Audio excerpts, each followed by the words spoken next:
Bienvenue sur l'Atlas des contes, des légendes anciennes racontées lentement, pour vous aider à vous détendre et vous endormir profondément. Ce soir, nous partons dans la mythologie grecque, l'histoire d'Ulysse face au Cyclope, le géant à l'œil unique. Dans une grotte isolée au bord de la mer Égée. Si ces voyages nocturnes à travers les contes et légendes du monde vous apaisent, abonnez-vous maintenant et rejoignez ceux qui s'endorment chaque semaine au rythme des mythes anciens. Avant d'entrer dans la grotte, laissez votre corps ralentir. Inspirez doucement, comme si l'air venait de la mer, frais, calme, salé. Expirez lentement et laissez la journée s'éloigner, comme un navire disparaissant à l'horizon. Imaginez maintenant une côte rocheuse, la nuit qui descend sur l'eau sombre, et un petit navire qui approche d'une île inconnue. Le vent est léger, les vagues sont lentes, tout devient plus silencieux. À chaque respiration, vous vous éloignez du tumulte du jour. À chaque expiration, vous vous rapprochez de l'histoire. Au loin, une grotte immense se dessine dans la falaise. Et quelque part dans l'ombre, un œil unique veille. L'histoire commence. La mer avait cette couleur de métal poli qu'elle prend quand le soleil se couche et que le vent hésite.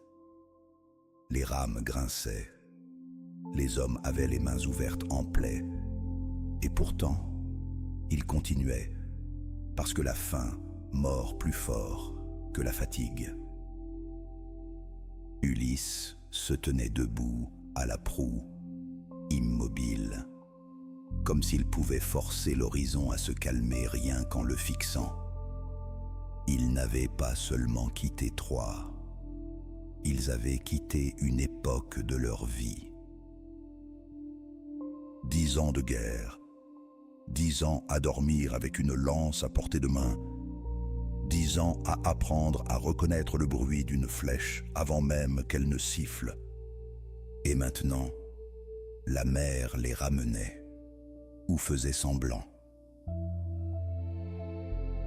Un des hommes, Périmède, le plus jeune, murmurait des prières à voix basse. Eurylochos, bras croisés, observait Ulysse avec cette patience froide d'un homme qui attend qu'un chef se trompe. « Capitaine, dit-il enfin, on devrait éviter cette côte. Les oiseaux n'y volent pas. » Ulysse ne répondit pas tout de suite. Il suivait du regard une ligne de falaises noires, comme des dents plantées dans la mer. Au pied de la pierre, une bande de verdure étonnamment vive, une herbe épaisse, trop grasse pour une île perdue. « Là-bas, dit-il, des troupeaux. » Ils avaient aperçu des moutons, minuscules points mouvant sur les pentes. Là où il y a des troupeaux, il y a de l'eau.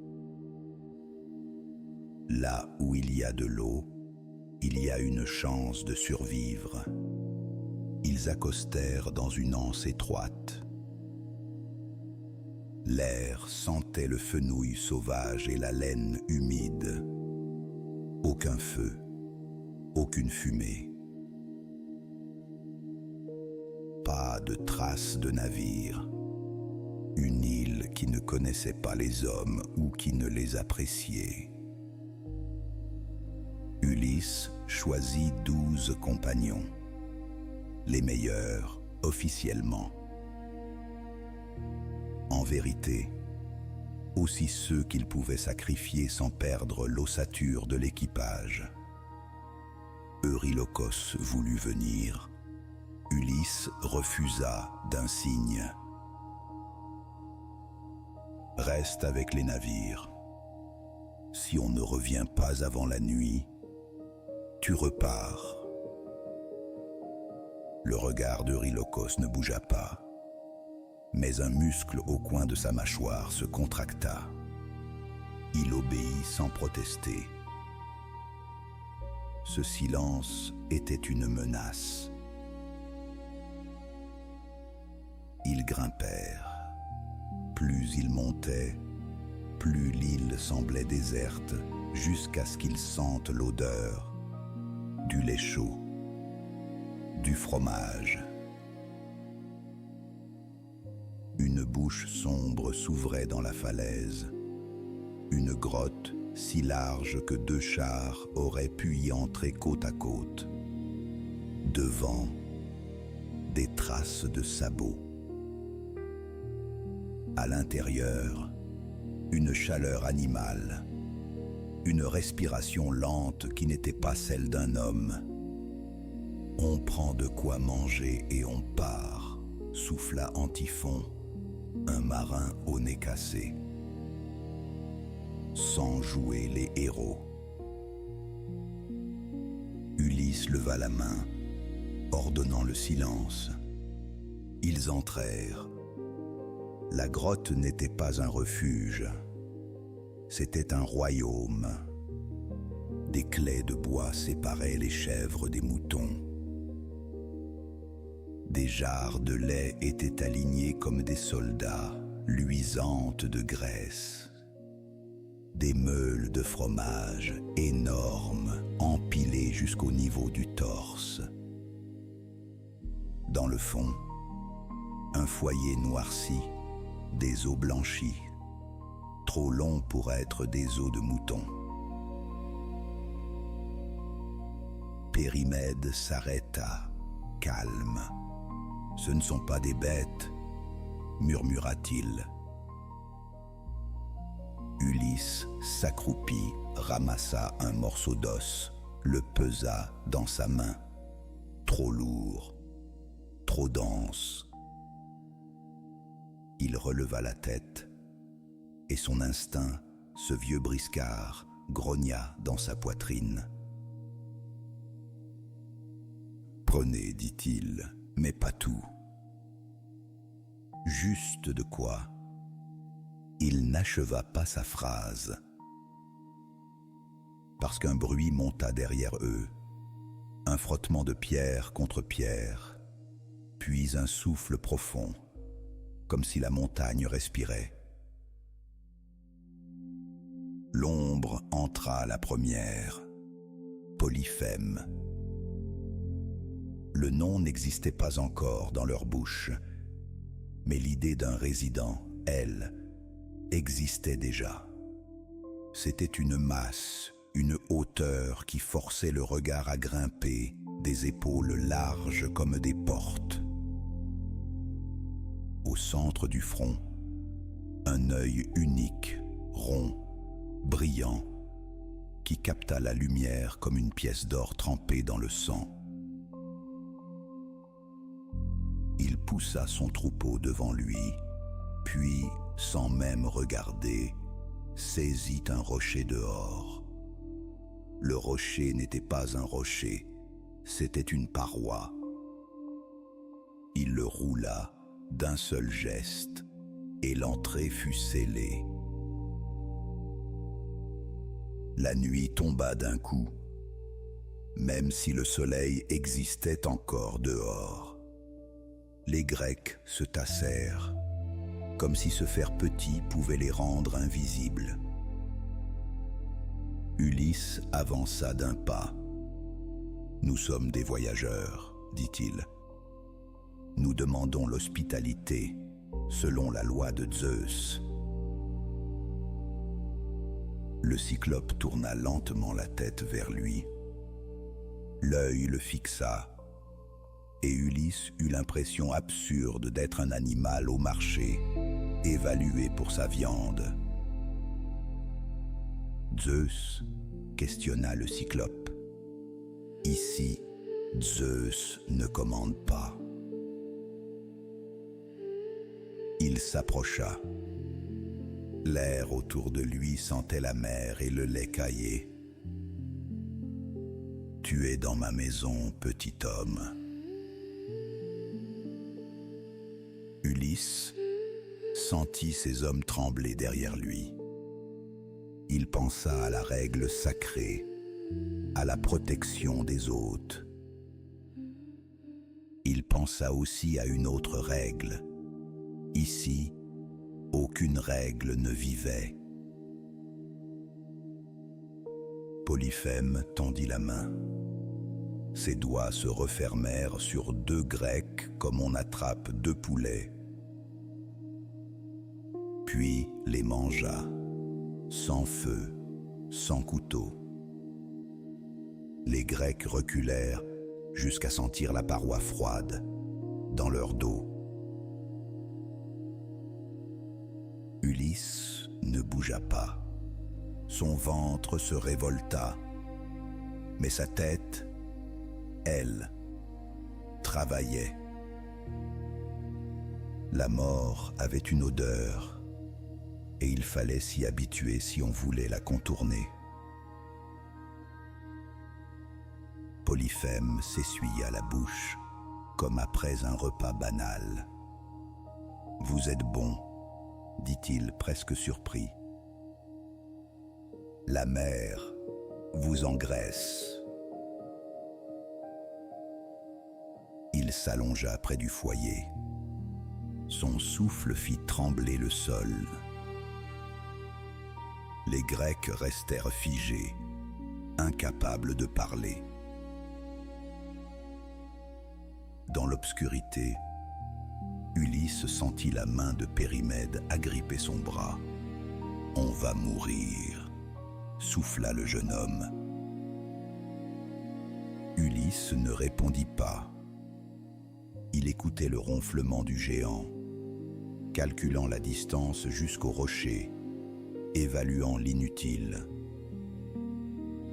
Mettre hors d'état de nuire le cyclope? Peut-être. Mais le rocher était la vraie prison. Au fond de lui, une autre pensée s'installa. Il ne fallait pas le tuer. Il fallait le rendre incapable de les garder. Cette nuit-là, tandis que ces hommes tremblaient en silence, Ulysse choisit un plan qui n'avait rien d'héroïque, un plan de survivant. À l'aube, Polyphème se leva calmement. Il avala 2 autres hommes au petit déjeuner avec une indifférence paisible, puis repoussa le rocher, juste assez pour faire sortir le troupeau. Avant de partir, il le referma, enfermant les Grecs dans l'ombre. Quand le bruit de ses pas s'éloigna, le silence tomba, un silence qui pesait plus lourd que le rocher. Ils n'étaient plus 12. Ils n'étaient plus une unité. Ils étaient un compte à rebours. Ulysse marcha jusqu'au fond, là où reposait la massue du cyclope. Un tronc d'olivier gigantesque, poli par les mains du géant, lourd comme un mât. Il posa la paume dessus, sentit le bois. va l'utiliser, dit-il. Pour le tuer? Demanda Antiphone. Non. Antiphon ouvrit la bouche par étonnement, puis la referma. Il comprit. Tuer Polyphème ne les libérerait pas. Un monstre mort garde encore la porte fermée. Périmède eut un vertige. Ulysse l'attrapa par l'épaule. « Regarde-moi, dit-il. Tu veux rentrer à Ithaque? Tu veux revoir la mer sans la détester? » Périmède hocha la tête, les yeux humides. « Alors, tu fais ce que je dis. Et tu arrêtes de penser à ce qu'on a vu. On pense à ce qu'on va faire. » Ils travaillèrent.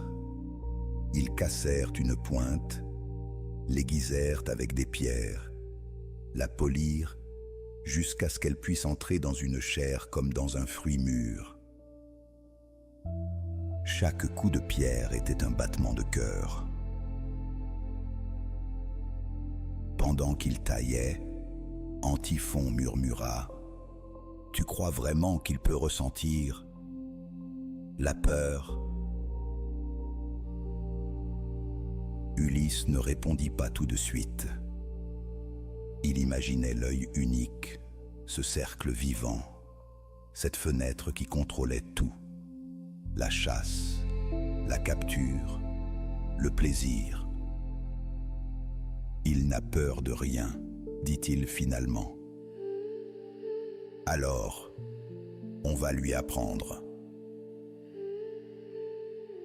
Le soir revint. Polyphème entra avec ses bêtes, renifla l'air, comme s'il pouvait sentir la pensée.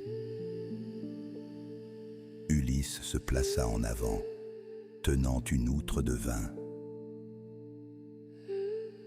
Ce vin était leur dernier luxe. Un prêtre d'Apollon l'avait offert, un vin si fort qu'on le coupait à l'eau pour ne pas rendre fou. Ulysse le garda pour une situation sans issue.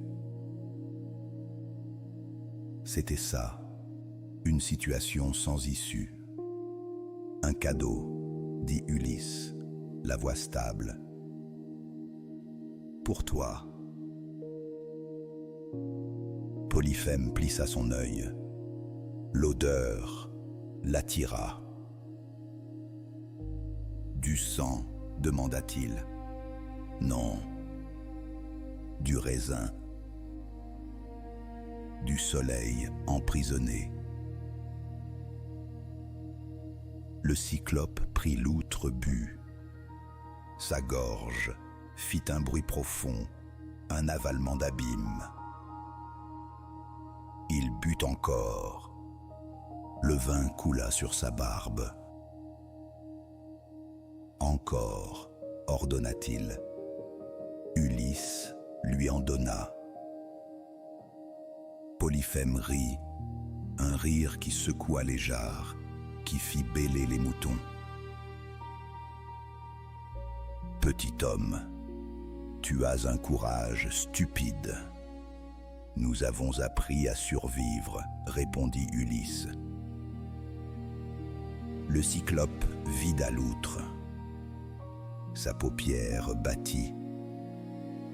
Son œil se fit plus brillant, plus lent. « Comment t'appelles-tu » demanda-t-il, la langue lourde. C'était là, l'instant. Ulysse sentit la tension se tendre comme une corde prête à rompre. Il pensa à la gloire. Il pensa au nom qu'on chante. Il pensa à la vanité qui a tué tant de rois. Puis il choisit l'ombre, je m'appelle personne. Polyphème cligna, comme si le mot avait une odeur. Personne, répéta-t-il, amusé. C'est ainsi qu'on m'appelle. Le cyclope éclata de rire. Alors, personne, je te ferai un cadeau. Je te mangerai en dernier. Il s'écroula. Le ronflement qui suivit n'était plus un souffle. C'était une forge. La grotte vibra. Les moutons se tassèrent. Ulysse fit un signe. 4 hommes, les plus solides, les plus encore vivants, saisirent le pieu. Ils le glissèrent dans le feu, et la pointe devint rouge, puis blanche, comme une étoile en colère. Périmède tremblait tellement qu'il faillit lâcher. « Tiens !» ordonna Ulysse, plus dur qu'il ne voulait. « Si tu lâches, on meurt tous. » Ils avancèrent. À 2 pas de l'œil, Ulysse sentit l'odeur du vin. Il leva le pieu. Un instant, il vit Polyphème, non pas comme un monstre, mais comme un être vulnérable dans son sommeil. Un fils, un berger, un idiot cruel. Puis il pensa à ces hommes. Maintenant, souffla-t-il. Le pieu fit mouche. Polyphème se mit à hurler. Il arracha le pieu et le jeta.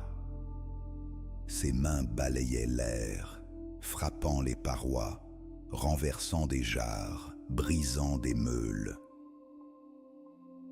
Les Grecs se plaquèrent au sol, roulèrent entre les chèvres.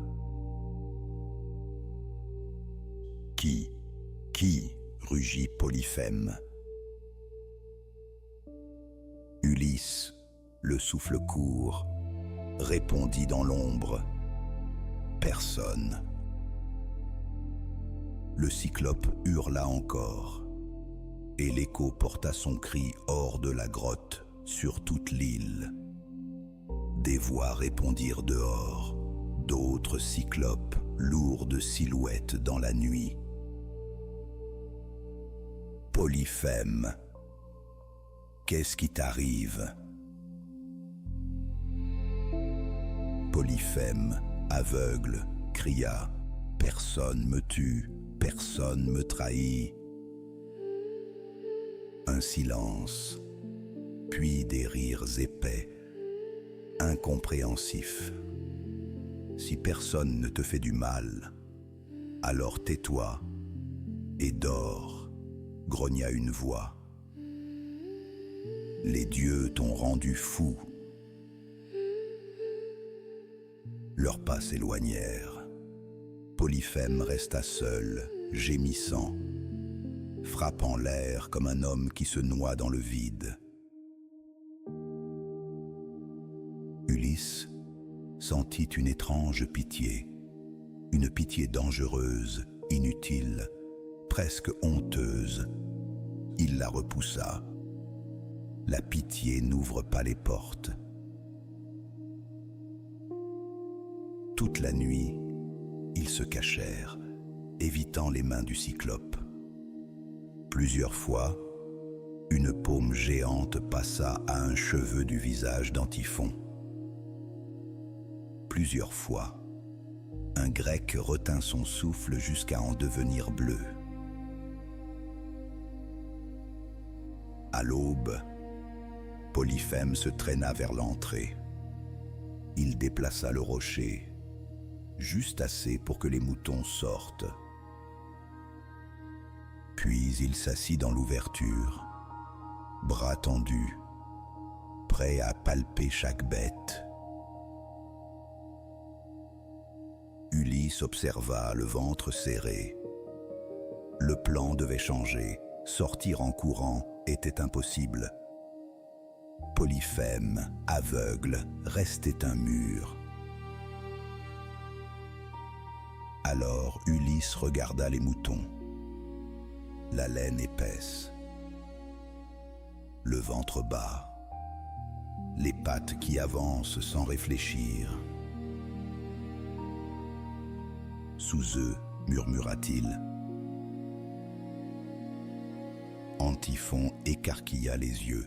Tu veux? Oui. 3 par 3. On attache. On se tait. On laisse la bête nous porter. Ils saisirent des cordes, des lanières. Ils attachèrent les hommes sous les ventres, la laine contre le visage, l'odeur chaude du troupeau écrasant tout. Bérimède pleurait en silence, des larmes qui coulaient dans la laine. Respire doucement, lui murmura Ulysse, comme si tu étais déjà mort. Un par un, les moutons avancèrent vers l'ouverture. Polyphème les palpait, ses mains explorant le dos, les flancs, parfois le cou. Il parlait au troupeau, voix cassée. Sortez, sortez, vous au moins, vous me voyez encore. Ulysse s'accrocha au plus grand bélier, le favori. Une masse laineuse, lente, tranquille. Il sentit la main du cyclope se poser sur le dos du bélier. La paume était immense, chaude, hésitante. « Toi, dit Polyphème, la voix soudain plus douce. Pourquoi tu marches si lentement, mon beau? Tu restes avec moi? Tu sais que je suis aveugle. » Le bélier bêla, un son simple, et continua. Ulysse avait le cœur en bouche. Si Polyphème passait la main dessous, tout s'arrêtait. Mais le cyclope ne le fit pas. Il se contenta de caresser la laine comme un homme qui cherche un souvenir avec ses doigts. Le bélier franchit l'ouverture. La lumière du matin caressa Ulysse. Il retint un sanglot. Une fois à distance, il se laissa tomber, libéra les autres. Ils coururent, pieds nus, en trébuchant, sans oser se retourner. Ils atteignirent les navires.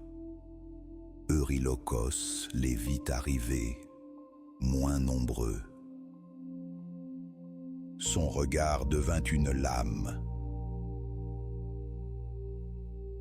Où sont les autres? Ulysse ne répondit pas. Il poussa ses hommes à bord. Ramés. Ils s'éloignèrent. Le rivage recula.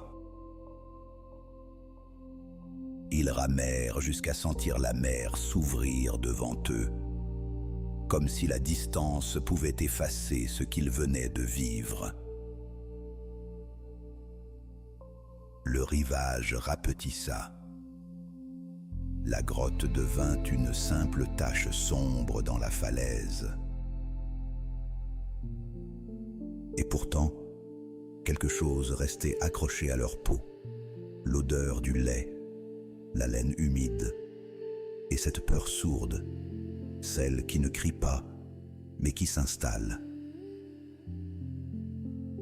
Ulysse se tenait debout à la poupe, la gorge encore serrée. Il avait fait ce qu'il fallait pour survivre. Et survivre donne parfois une illusion dangereuse, celle d'avoir gagné. Alors, sans réfléchir, comme si l'air lui-même poussait les mots hors de sa bouche, il lança sa voix vers la falaise. Il ne cria pas pour prévenir.